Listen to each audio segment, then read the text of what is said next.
Right. Good afternoon, everybody, and a very warm welcome to our Friday lunchtime learning your lunchtime webinar. So very great to have everybody joining us today. We will be looking at how to boost your job prospects and accelerate your career growth. So we'll be going through some important topics for you all to be aware of today. And I think just even at varsity and in your studies and in any sort of qualification that you are pursuing, very important, obviously, that you think about, what does that workplace objective look like? How is it that you're going to position yourself beyond your studies, beyond university, to make sure that you maximize your career opportunities. And obviously, if you're studying for qualification and aiming for a specific vocation, we've spoken extensively in previous webinars about what those options look like out there. We've had Kathy Sims from SEGIA, South African Graduate Employers Association. So we've had good insights about what the market looks like. We had Hannes Wessels a couple of weeks ago, and he chatted about career counseling and sort of educational psychology behind how you approach careers and options that you have for getting the job that you want. And we sort of explored a lot of different ideas from that perspective. So we've really had some great sessions talking about job prospects. And today I'm just going to sort of coach you on a couple of specifics, areas that you can sort of work on, and then I'll provide you access into a little more detailed course. In fact, two courses that I'll provide to you for free today during the webinar. So very warm welcome to everybody that has joined us. Please do pop a chat into the chat box there so that we can just see that you are with us. Tell us which university you're from so that we can welcome you properly. And once again, always great just to see universities promoting these sessions. They are free. It's a 100% value add. And the intention is obviously to drive student success with this platform. And it's just a real great pleasure to have so many people supporting these and making full use of them. We have experts. We had a leader last week, Clive Batkow, outstanding South African business leader, talking about mentorship. We've had double PhDs such as Dr. Jeff. We had Bubu Bana talking about a South African jobs platform, and we're going to get him back this year as well, so that you can actually have a look and see what opportunities he offers on his platform. If you perhaps still studying and you're looking for sort of gig economy type of work, sort of contract work, he matches you up with employers out there. So that's sort of a very interesting topic, and a website called Jobbox.co.za. So we'll have him back as well. So lots of our webinars, lots of our content, lots of our discussions, and a lot of my courses, and a lot of my coaching with many of us, in the student success coach community, focuses on this issue of getting successful in the workplace. I've spent 25 years in the workplace, and I also did my PhD part time, my master's part time, and obviously studied full time Bachelor of Engineering. So, and I've hired more than 30, 40, 50 people. I've interviewed more than 100 people. I've mentored at least 10, 15, 20 people, in my career. So I've obviously spent a lot of time in the student, coaching environment, different universities so I can really see both sides of it. And I can hopefully today give you some tips as to what you need to be thinking about, that'll help you just position yourself as best as you possibly can for the workplace. And then, of course, given 2020 has been a tough year in terms of the economy, it's changed our lives completely, due to the lockdowns because of coronavirus. We've all sort of had to adapt to working from home.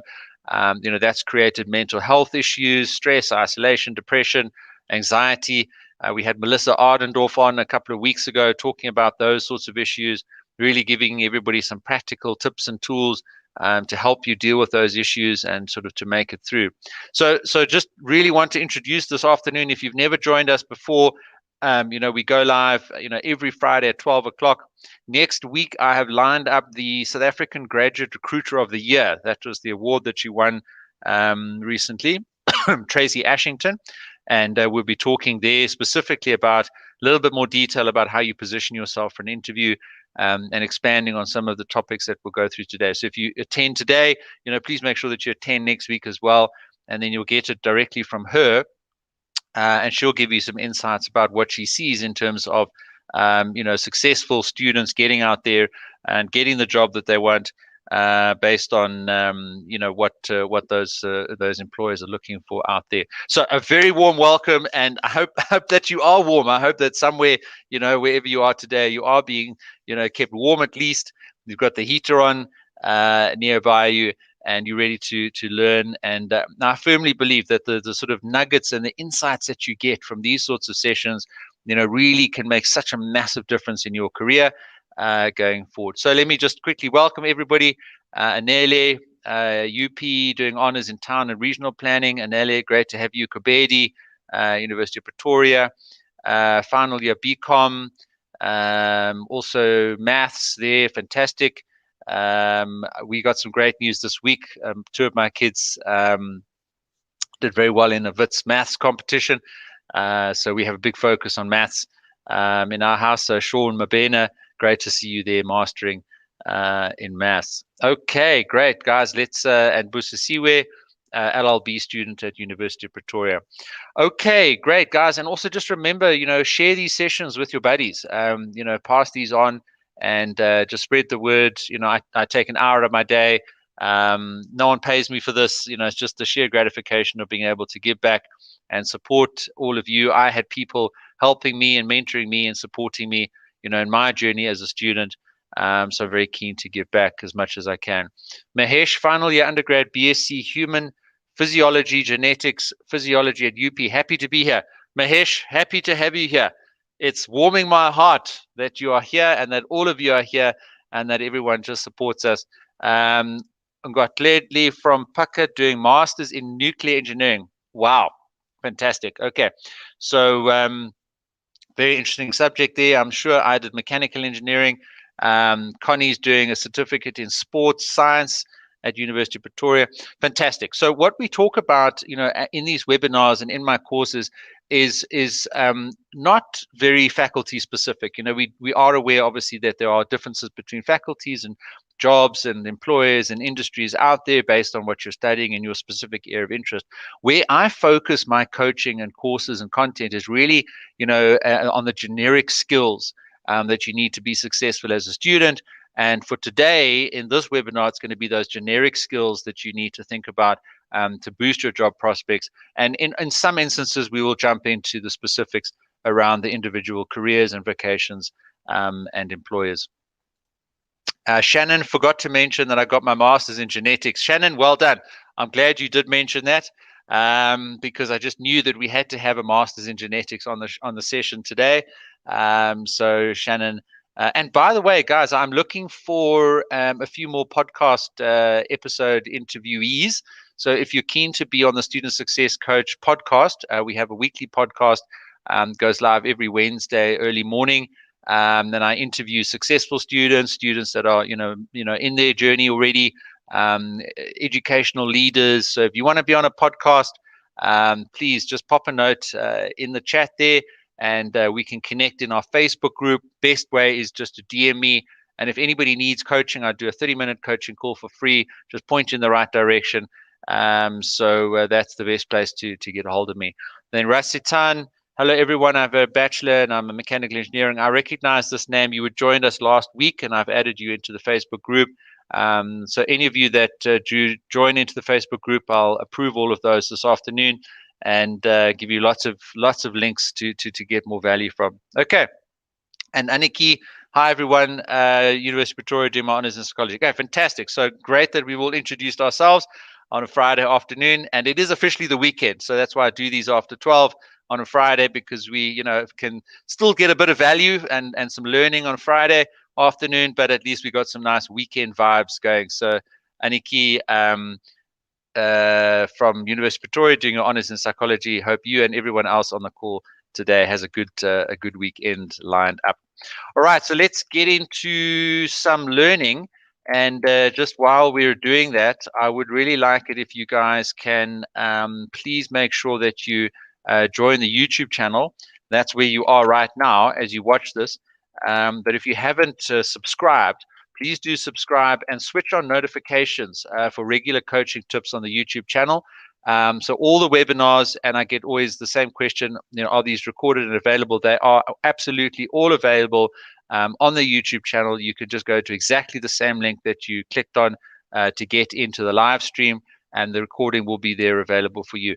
And what I often also do is I take snippets out of the webinar. So if there's a specific question or a specific topic that I coached you on, that then I create a separate individual video. Now, if you're subscribed, you'll get the notifications of those individual videos, so that you don't have to go through the full hour of the webinar. But in some cases, people like to get a full sense of the whole topic. But then the individual snippets and questions and aspects of coaching that I do in these webinars, I pull those out and create individual videos on the YouTube channel. So really, the YouTube channel is your one-stop shop to get access to all the most useful information from myself, the student success coach. And then any questions that are asked and that we don't get around to, so in the live chat where you guys ask questions, and like we had with Hannes Vessels, I just did not get to all the questions. I then record new videos answering those questions and add those as well to the YouTube channel. So please do hop onto the YouTube channel, subscribe there, turn on your notifications, and please, guys, always, of course, like videos, comment, just engage with me, put that social proof out there. Just recognize any of the value that you get as a result of the work that I do on this platform, and the work that many of the people that are also part of this community, who are also mentors or who have been on these webinars, who are on the podcast, etc., and provide a lot of value into this community. So it's really just facilitating a community for us all to benefit in.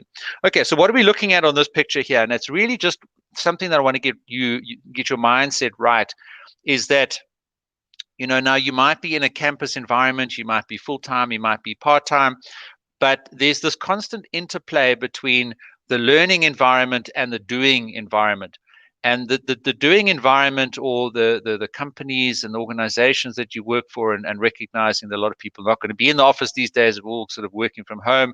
But I think over time, as the vaccine gets rolled out, we'll still see more people going back into the office and being productive. And we need that collaboration. Humans need, to engage physically, to build relationships with each other. So we may have a lot that still remains online and that we don't need to meet physically in person, but there will be a migration back into the office.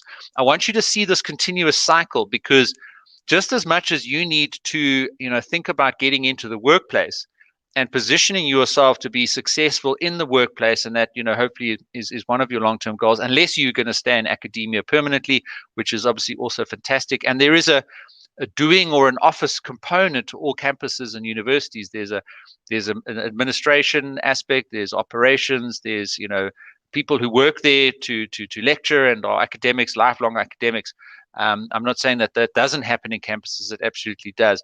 But if you broadly think about the academic learning environment, and then if you broadly think about the working and sort of world of work, it's two areas that there's some constant interplay between. You yourself, need to position yourself for the working world, and equally the working world, needs to look to the learning environment for the new ideas, the new products, the solutions to the problems that they have, and importantly, the talent, the future workers, the up and coming, top degreed scientists. And we've had so many, that I introduced today, the honors in psychology, the mechanical engineers, Shannon, who's got her master's in genetics.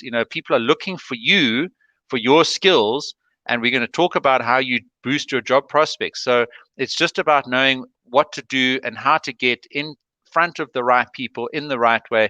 That's going to improve the opportunities that you get. So everybody, nuclear engineering, law, honors in town and regional planning, Anele, everybody, all of you, the workplace is looking for you.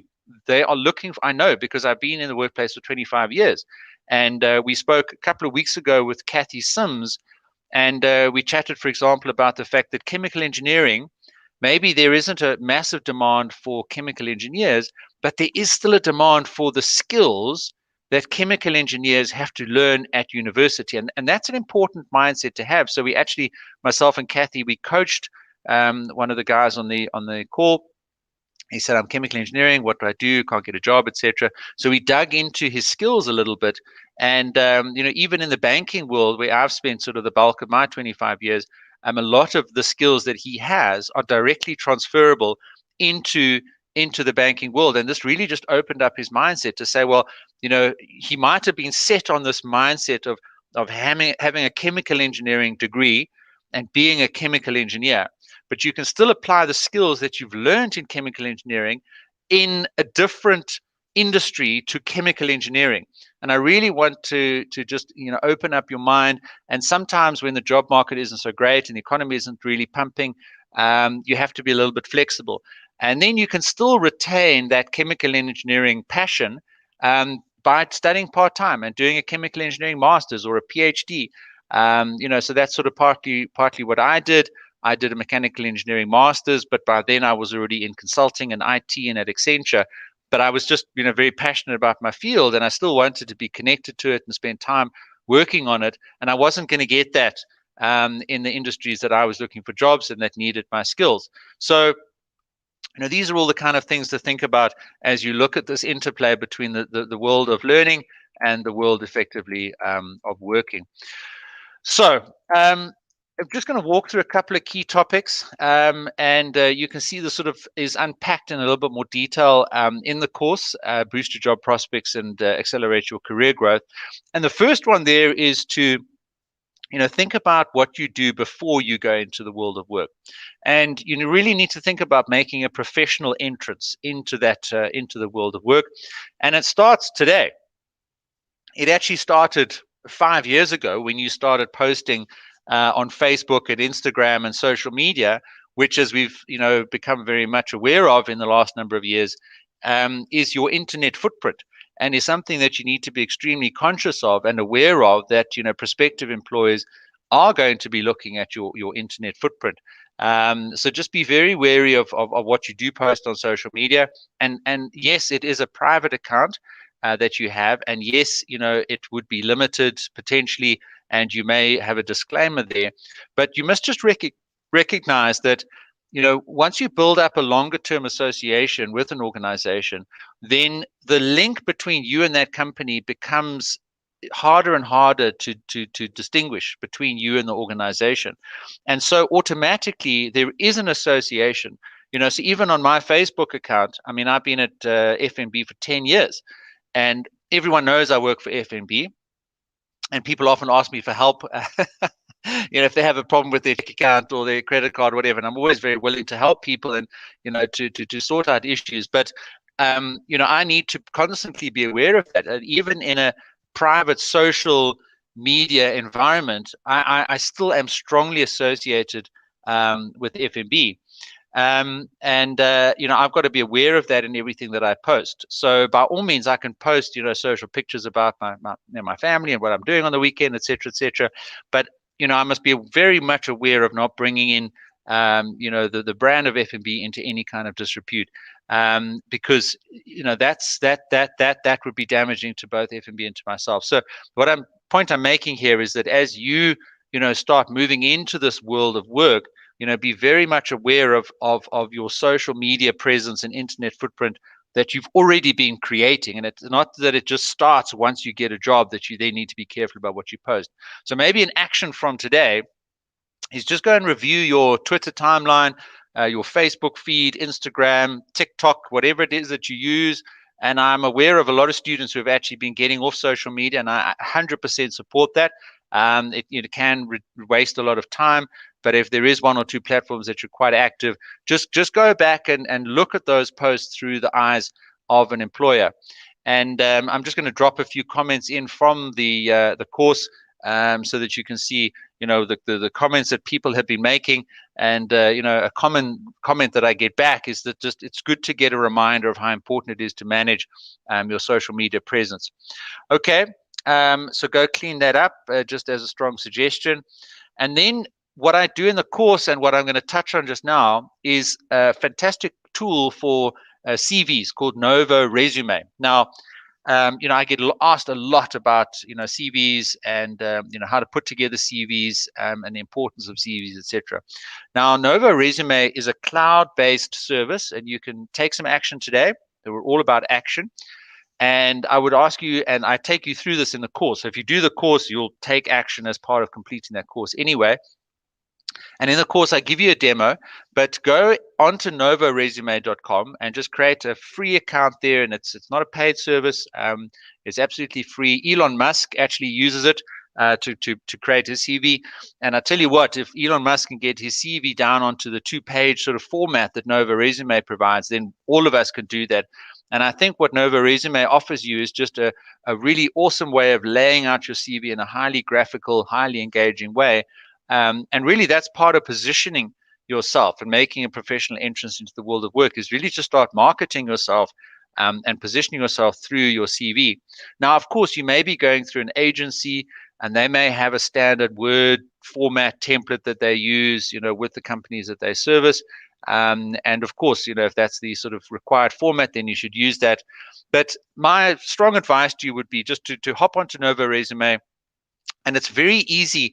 I think I've got another screen here that sort of gives you a snapshot of Nova Resume, but it guides you through the process of creating your CV, and you can lay it out. And it also, gives you some suggestions about whether you've got too much information, or whether you need to add on, information. There's AI algorithms, that has a look at the information that you put on there, and then it gives you tips. It's like an online CV coach that takes you through the steps of setting up a CV.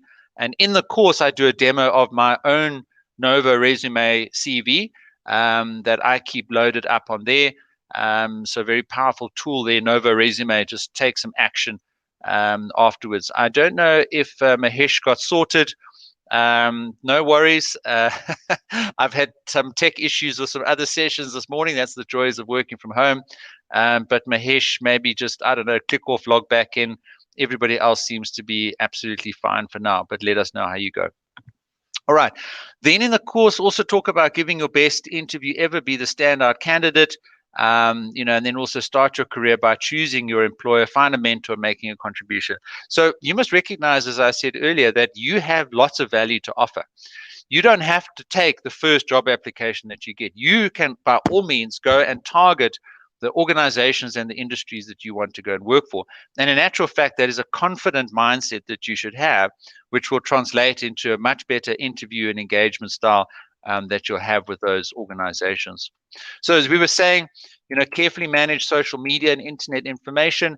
Take the time to craft a professional CV. Nova Resume, Elon Musk uses it. One point is obviously to keep your CV focused on relevant and recent skills. Now, a common question that I get is, well, I'm at varsity. I don't have years and years of skills. That's a very valid point. But even so, there is certain ways of positioning and showcasing skills that are more or less relevant to the kind of career track that you're on. And just think carefully, about how you do that. So that when your CV comes up and hopefully in an interview people are looking through it, you can talk credibly about the experience that you put on there. And even if you don't have experience, go and get some experience. We spoke with Kathy Sims a few weeks ago. Phone up an organization and see if you can go work there for free for a couple of months. Offer just to do anything to get that experience, to put that onto your CV. Any experience is gonna be hugely valuable. I'm helping coach the postgraduate diploma students at the Wits Business School, and a part of that 1-year postgraduate diploma is to get an internship. I mentioned Jobbox earlier, Boo Boo Bana. There's a webinar you can go and have a look at on the YouTube channel. That gig economy contract type of work, you will get paid. I'm not saying that you always have to work for free to get the experience. Obviously need to earn some money if you are working part-time, but just go and get that experience, so that you can put it on your CV. Testimonials and references are absolutely very important. Just like I ask you to put reviews and ratings on my courses that you do and of the videos that you watch and the content of mine that you can consume, that social proof is incredibly important for me as an internet creator. And so too for your career, the social proof and the professional proof of people talking about you and the value that you created is absolutely critical. And there is no better way of talking about you than somebody else doing it. When you talk about yourself, people are always going to be aware that you might sort of have a tendency to inflate what you've done or exaggerate it, etc. So you must always be very objective when talking about your experience. But it is going to be exponentially more credible if you can put in what you've been doing through the eyes of other people, and get quotes and comments on your CV and in your cover letters, and in your engagement with prospective employers, etc. And we'll talk a little bit about that when we get to LinkedIn as well, because I think that's a very underutilized feature of LinkedIn, and more action there that I want you guys to take as well. I also get asked a lot about cover letters, and I'm actually thinking of doing a course dedicated on cover letters, because I think it is actually worthy of an entire course. Just a good sort of 45 minutes worth of lessons to take you through all about cover letters. And I'm just going to diverge quickly and tell you a story of mine from when I was at varsity. So I did mechanical engineering. We didn't have any money. So I could not have studied if I had not got a bursary, which I was fortunate enough to get from Eskom. So good old Eskom. I studied mechanical engineering with an Eskom bursary. However, and as part of that, I did vacation work at the power station. So if you drive out on the N12, you'll see Kendall Power Station. So I've gone right up to the top of that sort of tall smokestack there. We've gone into those dry-cooled cooling stations. There's two on the side there. And so Kendall I know sort of very well from my years as an Eskom bursar. But when I left, varsity, having graduated, I wanted to take a different career track, and I had a bursary to pay back.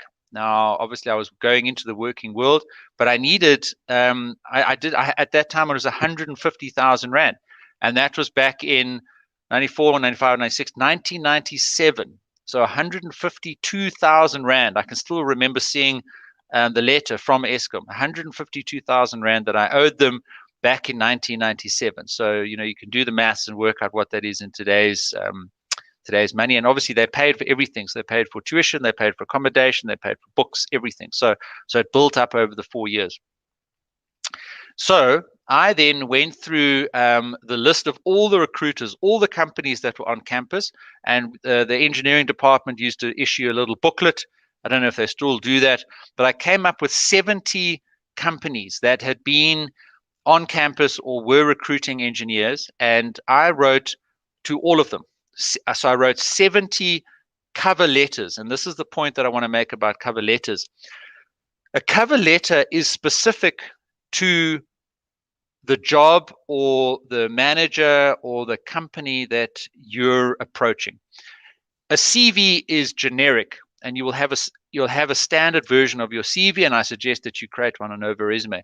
But when you're going for a specific job, or you're approaching an agency, or you're approaching a specific manager, or in my cases, I was approaching people with the request to pay off my loan, and I would then obviously go and work for them and hopefully earn a salary, but I was kind of just desperate to get my loan paid off. That cover letter has to start building the relationship, the specific relationship that you want to create with those people. So all 70 of those cover letters were unique. And they were unique in the sense that I did a little bit of research about each individual company. And that's why the cover letter, I think, is still relevant and is still so important. Now, it might be the email that you attach your CV to, that you send to the company. Many times when you apply for jobs on the company website, they'll give you the feature to upload a document. It could be a CV, and then you can use that feature to upload then a cover letter as well. And that shows that you've taken the time to understand that specific company. If you've gone onto their website, you can go and see press releases, and you then link the value that you have to offer from your experience, your degree, your CV, etc. You link that to the problems that that company have and that they're trying to solve. And you say in your cover letter, "Dear sir, madam, inquiry about job application number XYZ. Pleased to present my CV. Please find attached. I note that you have this and this project kicking off, or from last week's press release, I see that these are specific focus areas for you in the company, and I'd like to offer my skills and experience as a value proposition to help you achieve these goals," etc., etc., etc. So every one of my 70 cover letters had a unique little story linked to that company, and how I believed that if they offered me a loan and hired me, that I would bring some value specifically to them for what they were specifically looking for. And I only needed one company to write back and say, yes, please come for an interview. So I did, and they gave me a loan, and eventually paid off that bursary.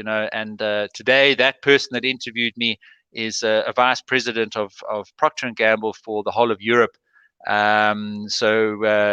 He believed in me, and I firmly believe that he saw my cover letter, he saw the effort that I put into researching his organization, Procter and Gamble at the time. Were trying to establish themselves in South Africa and get a factory set up. And in that cover letter, I can still remember it today. I said I had 150,000 Rand loan, but these are the skills and the sort of motivation that I have to come and join your organization. And he knew that if he paid that loan off and that I went to work for him, I would be incredibly loyal. And I was. I was very grateful for that opportunity that he gave me. And my message to you today is that you will get the same opportunity. You will get the same breakthrough, no matter how difficult your circumstances, no matter how good or bad the market is for your specific degree or the skill sets that you have in your degree. You will get your big break. You need to be a bit more resilient, a bit more focused, perhaps than you are, or that you have been, or than you think you need to be, or than the next person is. But taking action is going to be one of the most important things that you do. And I firmly believe that your cover letter, brings it all together. And I know when I've received CVs and cover letters, I will always go straight to the cover letter, if there is one. If there isn't one, for me, that's a bit of a gap, because, okay, well, how do I orientate in my mind this individual that's coming into my world? If there's a cover letter, then there's already an introduction. There's always already a bridge. There's already something that I can start hooking, my impressions of that person to. So cover letters.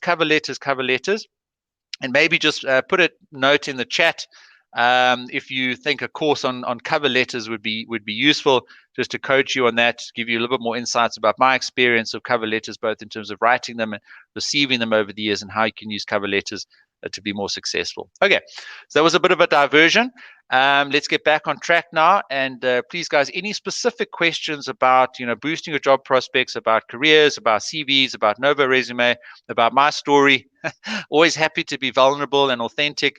I offer myself as a coach to help you, and I'll give you the plain, honest facts about my own experience, all with the intent of helping you get insights and make progress in your own life. So pop a note on the chat if you think you would like a course on cover letters specifically, simply because that is possibly something that is worth exploring. Okay, so Raphael says yes, please. Okay, Raphael, so I'm going to put that on my list to get done as a course in the next couple of months, and I'll certainly let you know about that. Sean Mabena, I'm a math major looking to get into finance, specifically quantitative analysis. Can I ask, how did you transition from engineering to finance? Okay, Sean, so I didn't transition from engineering to finance. I'm in IT and project management in a bank. And this is, again, so and this is why it's so important. So I say I work for FNB, but because FNB is a company in the financial services industry, it doesn't mean that we only employ financially qualified people. In fact, we have hundreds and hundreds of engineers. We have hundreds and hundreds of project managers. We have hundreds and hundreds of people that you wouldn't normally associate with a bank. So, Sean, just looking at your specific point there, as a math major, and presumably with maybe some capabilities in data science, etc., you most definitely have a very viable career track of getting into finance, without a shadow of a doubt. I would say, from my own experience and observation of the financial world, that our reliance on data and data science and our ability to model and understand markets and investments and various instruments, etc., we are going to be knocking down your door to get you in. That is the future growth, certainly in terms of the financial industry, is data. Now, my role as a qualified engineer that experienced in project management and IT consulting is possibly going to be around building the systems and the capabilities and the platform, to manage that data and the processes to get the quality data and to integrate, the systems and to manage our customer experience. But there are definitely people sitting, managing that data, analyzing it, doing quantitative and statistical analysis. So, Sean, just get in touch with me or get in touch with Kathy Sims at Segear. I can also just very quickly mention that on the Sagir website, Kathy spoke about it a couple of weeks ago. There is a whole future fit quantitative career skills effort that they're putting into with the previous vice chancellor of Wits University, Loyisa Unkola. And so, Sean, please hop onto the Sagir website. If I've got a chance now, I'll drop it into the chat for you to go and have a look at there. And then I see that you guys are hooking up, which is fantastic. So yeah, and Solar says, yes, please, for cover letters. Fantastic. Solar says, I'm a mechanical engineering student. I've studied much longer than the minimum time of the degree period. Does this affect my chance of being employable after graduating? Not really, Solar. Honestly, you get your degree. I think if you focus on, that final year and get the best possible marks that you can, I think when I've looked at CVs in the past, I've never really looked at the number of years that it's taken a student to study, honestly. I generally will look for gaps in the employment history. That's the discussion points that for me would come up in an interview. So Solar, don't let that discourage you at all. So what? And listen, the first year of engineering, they tell you, look at the person to the left, look at the person to the right, behind you and in front of you. Only one of you is going to be here in 4 years. And that's fine because people drop out. But what they don't tell you is a lot of people that still make it after 5 or 6 years. I've got good friends of mine who did engineering with me and took longer to finish their engineering degree than me, who have gone on to become CEOs of engineering companies, who have gone on to become professional engineers. And so honestly, Solar, there is not a direct correlation necessarily between that academic success and the success in the working place. If anything, and Elon Musk will tell you this, he doesn't, always necessarily focus on degreed people. He wants people with the attitude, the aptitude, the motivation, the resilience, etc. Having that degree there is that bonus. It's that sort of credibility that you get from studying in that area for that institution. So you need to have all of those other things that Elon Musk looks at. But an organization like FNB, we would require a degree as a minimum entry criteria. Okay, so Solar, no, it doesn't affect your chances. The only way it affects your chances if mentally, in your own mind, you think that's a blocker and you lose confidence when you go into those interviews. Continue to do your best, get the best possible marks that you can, end on a high note, get that piece of paper, stick that on your CV, and more importantly, go and get some valuable experience, in mechanical engineering or whatever area it is that you want to go into. Hopefully that helps and that was useful. Okay. So best interviews, and we are living in a very different world these days. So I think interviews are largely still going to stay online or virtual. But mentally, again, and just what I was saying with Solar, get up, dress up, focus your mind. I've been going into the office because I just like that routine. If you can build in some routine of getting out the house, and just getting your mind out of that sort of cramped, isolated, depressed sort of mindset, then do that. And part of that, is almost approaching an interview as we would normally have approached one, which was, getting dressed, leaving the house, driving somewhere, going into a meeting room and having an interview. Try and think about doing that in the same way, even though you're walking into the living room and sitting down in front of your computer. Don't stay in your pajamas or put a Zoom suit on. Get dressed up completely as if you're going into an interview. Make sure that you've scheduled time in your day, that you won't have distractions behind you. And look, I mean, if you saw that BBC News segment where the kids were running in and he was live on the BBC News, no one judges you for that. We all understand that you have certain circumstances. It might make it a little bit difficult to conduct the interview, but if that's the case, then just ask the person to reschedule. They will respect you much more for managing your time by acknowledging that there's an unforeseen circumstance and that we need to change what we're doing. Trying to carry on and waiting for the recruiter to suggest that you reschedule, that's not going to be the right approach. And you're not going to lose your chances because of that. Having said that, do take extra effort to make sure that when you're doing an online interview that you're not going to have kids running in or builders drilling and making noise and all the rest of it. Schedule it as best as you can, try and organize your life and just ask for family or friends to help you out as you need to. And if you are going into the office, and hopefully, within a number of months, hopefully next year, we'll all be sort of vaccinated, and it'll be a lot safer for us to go back in. Firm handshake, eye contact. It's for me very sad that we don't shake hands anymore. Obviously, we need to keep safe and prevent the spread of the pandemic. And I think we have done very well in South Africa from that perspective. But building relationships and getting that personal connection with people is very important. Zota, as a BCom law graduate, will it be difficult for me to get hired because I haven't gone on to do LLB or any other more specific postgraduate yet? Okay, so I think what you're saying there is, and this would have been a good question to ask Kathy, and maybe you want to join next week and ask Tracy Ashington. She's the graduate recruiter of the year, so we're having her on, and she can answer that in more detail. But let me have a stab at it. So what I'm presuming here is that you don't necessarily want to become a practicing lawyer necessarily, which would require you to do an LLB, or that's something that you want to do later on.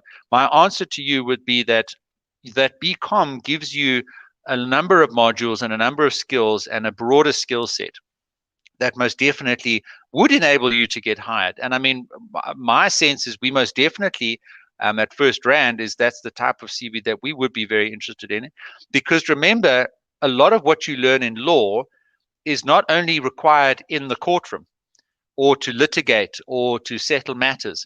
A lot of it is required in what we call the risk and compliance environment. So we have hundreds and hundreds of risk and compliance officers within First Rand, for example, and a lot of them that do very well have a legal background. They're not practicing as lawyers in that role, but they're working with lawyers, they're working with business, they're working with all aspects internally to sort out whatever legal and compliance requirements we have that we're dealing with. Yes, and I do often deal with people that are practicing lawyers and will go and represent the bank in a courtroom, for example, and need to be a practicing lawyer and will have an LLB and a lot more other qualifications. In actual fact, those are very specific teams, and there are not necessarily many of them. The more generalist compliance and risk type of skills, I find, there's a lot more scope and area to move around and get involved in a lot of different areas of the business. So Zota, absolutely. Once again, like I said to Sola, mentally, don't get demotivated. Take a pivot, in what you thought you were going to do. Check out, you can come back to the LLB if you want to, offer your skills, especially into large corporate environments where they have risk and compliance environments. Chemistry and physics major be able to enter the banking market. Okay, so it looks like we are talking about banking quite a bit today, and that's, I guess, my experience. So happy that we talk about it, because I can do that with some credibility. So my answer to you, Sahel, would be yes, you are able to, but how you are going to do that is more the question. So me as a mechanical engineer, I studied and I understand, systems theory and how large pieces of things work together in a mechanical context, and I can easily translate that to a banking environment. Now, so too in chemistry and physics, there are aspects of that. There are formulas and equations and patterns that you look for in what you study, which are useful skills that you can apply in the banking environment as well. So my answer to you would be absolutely yes. Go through and look at the skill set that you've developed to become a chemistry and physics major, and then match that to the job requirements that you see in the banking market. And if I look at people like our process engineers, even like we were talking about just now, the quantitative data science environment, people that are good with numbers, people that are good with maths. You will definitely, as a chemistry physics major, will have that maths knowledge and that ability to work with data. So I would definitely encourage you to look at those options. So it's good. We'll see you next week. So please do join us, and you can ask Tracy Ashington exactly the same question. In your own perspective, in this high employment competition times, are there any possibilities for international graduates to be employed? Yes, there are. So again, if I take First Rand, we have operations all across the continent. So we do have people that need to understand international trade, finance, and cross-border payments, and aspects relating to sort of more international experience. But you might be talking as somebody that is in South Africa, that has come from another country, And yes, I think there are definitely opportunities. It's all going to be based down to the skill set and the experience at the end of the day. So if you're able to position yourself well, go through the course that I'll provide to you now. And I don't think that should be something that should hold you back at all. Oba King, yes. Applied maths graduate, yes, yes, yes, yes. You will, I'm not guaranteeing anything here. Don't hold me to anything that I'm saying today. But software engineering and the ability to write code, and the applied maths skills, and I did applied maths, very linked. That ability to work with logic, that ability to work with parameters, that ability to, you know, um, you know, program a machine to understand how it works, and then work with complicated sets of equations and different sets of code and how they interact with each other. Look, you may not get as deeply into the applied maths world that you had been hoping for, and you may end up coding an ATM, or you may end up coding a a banking calculation software program, or a check account opening platform. So it's going to be this. You're going to be building stuff that the bank uses, but the process to get there, and the logic that you apply, and the discipline that you need to develop that highly accurate programming language and outcome, etc. I think as an applied maths experienced person, I would say is most definitely going to be very, very useful for you. Okay, so I want to just make available this course for you guys. So I'm going to pop that there in the chat. So you can click on the link there and go and enroll, take action after today and go through that. And then just to wrap up this first section, boost your job prospects, manage your own expectations. It does take years and years of efforts.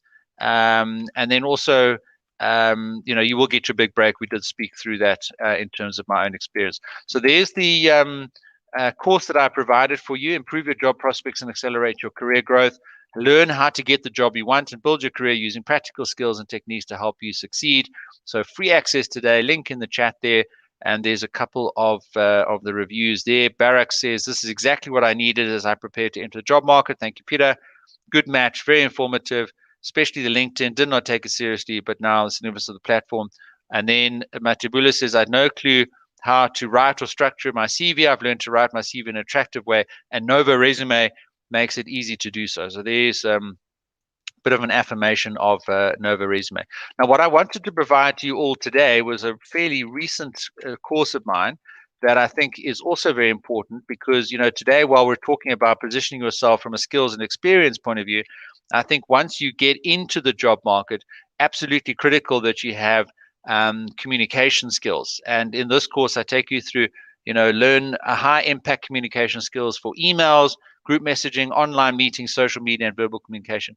And I can honestly tell you that a vast amount of my day is spent communicating and just trying to organize people, trying to make sure that people understand each other, trying to make sure that I'm understood. So it doesn't matter what skills and experience you bring in. We've spoken about BCom, we've spoken about physics, we've spoken about chemical engineering. You need to be able to communicate. And the better you're able to communicate, the better you're able to take the tools that you've got in your toolbox and apply them in the workplace. There is a direct correlation between your success as a communicator and your progress in your career. So I've taken what I've learned for 25 years about communication, and it's very specific. I actually teach you in the course, how to write emails, how to manage your inbox, how to think about online meetings, how to think about social media, verbal communication, interacting within teams, within meetings, in the workplace. So lots of value there for you to go through. And that sort of breaks it down a little bit. And I've given you a free access link today, so it's not discounted. It's completely free for you to go in there and enroll. And I do just ask that you leave reviews and ratings on the course, please. Okay, so that's everything that you'll get in the course there. As I say, in front of a camera for online meetings, in group messaging contexts, social media, how to get people's attention, verbal communication in meetings, etc. Okay, so guys, keep the questions coming. We've got sort of 10 minutes left on this webinar today, and I quickly want to skip through to the last section, which is just about the career growth aspects. But do take action in the meantime. go and enroll in those courses. And there's one or two other things that I'll prompt you to action in this next section. So we're quickly going to go through this, which is then obviously once you've got into a job and you need to accelerate your career growth, remember, it doesn't end. All the things that you've done to be successful in getting a job doesn't end once you join a company. And every time that I've moved around within the same company, you often go through the same process of getting an interview, meeting with the manager, demonstrating the value that you're offering to that new team and that department, etc. Obviously, there's a lot that you don't have to worry about. You are employed by the company. So there's all of those aspects that doesn't have to be taken care of. It's just a move between teams within the same organization. Rasitan puts a note there. Mechanical engineers, I'm always open to engage and share my project done while studying. Just want to tell you guys. Okay, so you guys can hook up. And once again, the best place for you guys to hook up is in the Facebook group. So please make sure that you hop into the Facebook group, and I'm going to give you that link right now for you all to take action. And that's also the best way of getting in touch with me.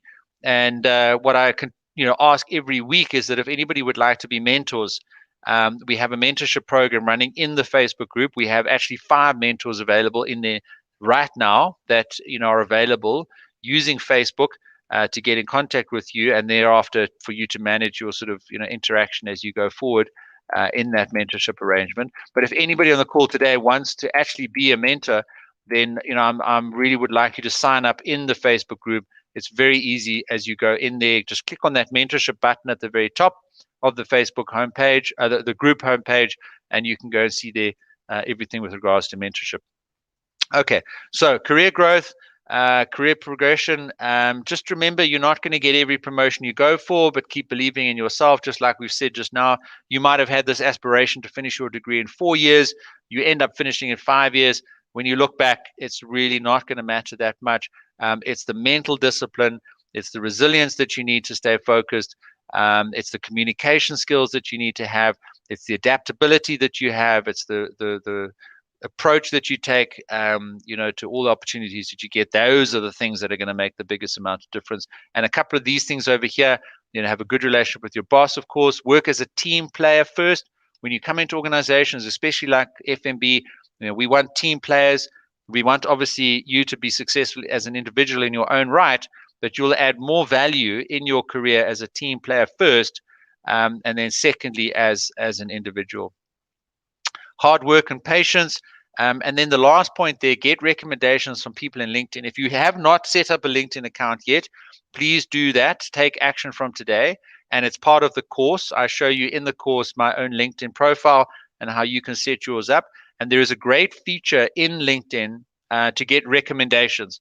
And you start to build up that professional proof of your career through those recommendations. And it is a very underutilized feature, I think, whereby you can approach people that are in your network on LinkedIn, and you can ask them for recommendations. And then also, don't just ask people, offer to give recommendations to people that you've worked for. So pick 5 people that you've worked with and just say, hey, would you like a recommendation? And there may be some reciprocity there where they'll say, okay, we'll give you a recommendation back. And that's then how you build up what networkers and LinkedIn recruiters and agencies and hiring managers, etc., are looking for is evidence through references, other people that have seen you operate and have seen you achieve something and seen the experience that you've talked about in your CV.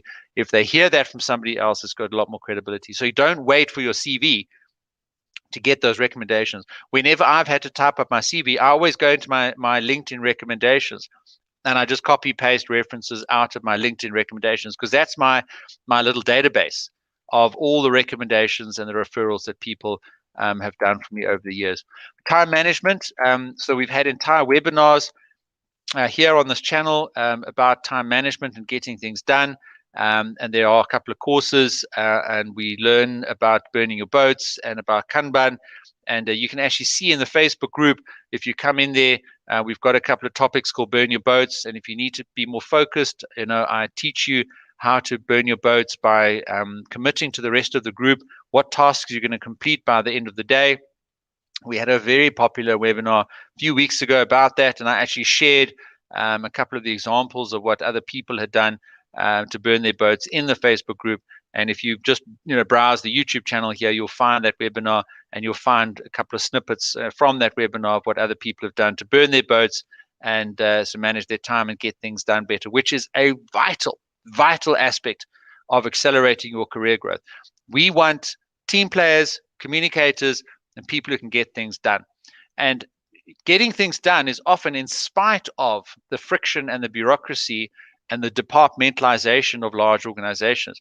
We need people who can get things done horizontally in an organization, who can work across multiple disciplines in projects and teams, etc. So lots in the course there to help you accelerate your career growth by managing your time better and getting things done. Spoken quite a lot about communication, and you can get a full course on communication through that link that I've shared with you. Enroll there for a full, detailed, comprehensive masterclass in communication.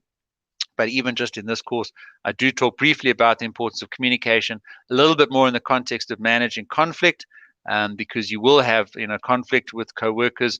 That's just the nature of organizations and people competing for limited promotions, people competing for limited resources, etc. And I give you some tips about how to deal with conflict there, using good and effective communication.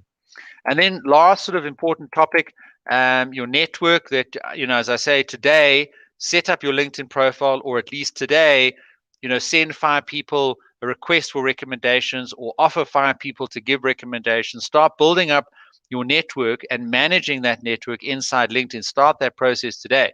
And in the course, I take you through my own LinkedIn profile, and I take you through some tips and tricks for using LinkedIn as a very powerful tool to build up your network.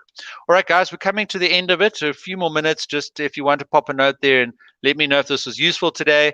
Hopefully you'll pop into the Facebook group. And also in the Facebook group, I provide you with all the slides, all the resources, all the links again, the link to the recording again, so you don't miss anything if you're in the Facebook group.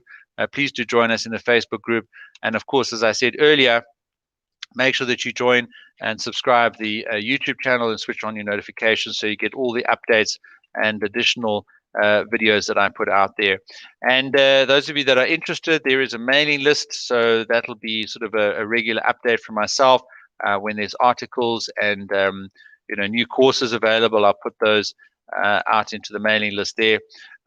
Shannon, absolute pleasure. Very useful insights and recommendations. That's my pleasure. Glad it's useful.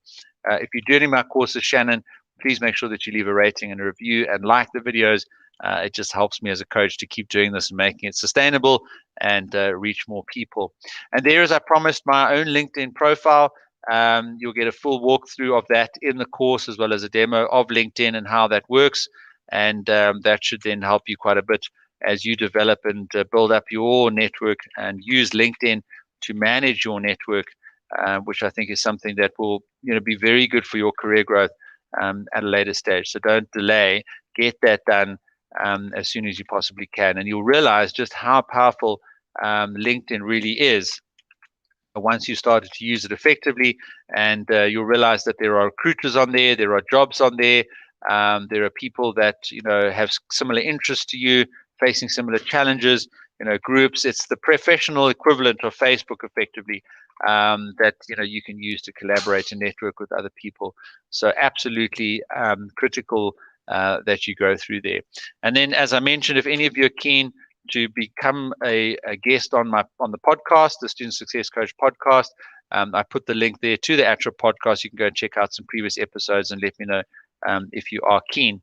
So, improve your job prospects, accelerate your career growth. That's really been the focus of this webinar today. There's a lot there for you to go and do and take action and go through in those lessons, and you can chop and change and select whichever lesson is useful for you at the moment, or you can go through the whole course and really just make sure that you've got the whole picture in your mind about how to be successful in terms of positioning yourself for employment and then also accelerating your career growth in the future. Communication skills. So there's just a review, very helpful, learning a lot of basics about emails and online presentation, which I didn't know or never took seriously. And I can't emphasize this more. Communication is so vitally important in the workplace. And I've packaged what I've learned in the last sort of 20 years Kobedi, absolute pleasure. Thank you, Peter, for the informative session today. Really learned some good tips. That's fantastic. Thanks, Kobedi. Appreciate that. And I wish you all very much everything of the best. Use the resources that I provide you. Use the links that I give you, the experts that I bring onto the platform. Join us next week with Tracy Ashington. I guarantee you that's going to be a cracker of an invite. And a lot of these more career, vocational related questions, you can ask those, and she'll have some really good insights to share with you. So for myself, the Student Success Coach, just a reminder that I provide courses and coaching, and we have a community and a podcast. That's really the core elements of the Student Success Coach brand. And of course, as part of that, these webinars where we go live pretty much every Friday are a core part of that overall community. So from my side, the last thing to say in this webinar today is take action. If you don't take action, you're guaranteed not to move anywhere, not to make any kind of progress. And even if you are trying to make a decision, still take action. It'll help you make a better decision. And that's even if it's little actions before you need to take a big action of implementing a big specific decision. Those little actions will just help you understand which direction to go in. And taking a course or reading one of my articles or attending the webinar today or subscribing onto the YouTube channel, listening to a couple of podcast episodes, those are all, smallish actions that just keep you moving forward, give you new skills, help you change your circumstances, help you take control of your studies, help you take control of your career, help you be as successful as you possibly can in the future. So guys, from my side, I've provided you with absolutely everything that I possibly can today. And I look forward to seeing you in the Facebook group where you can DM me and get in touch with each other and take the opportunity of some mentorship. And as I say, offering your own services as a mentor to other people. It doesn't have to be a lot of time, but you can work out how much time you do spend on it. And there are guidelines and principles for the mentorship program in the Facebook group. Zota, absolute pleasure. Thank you for being here today, and a fantastic weekend to you all. Stay warm, stay safe, and we'll see you next week, same time. Cheers, everyone.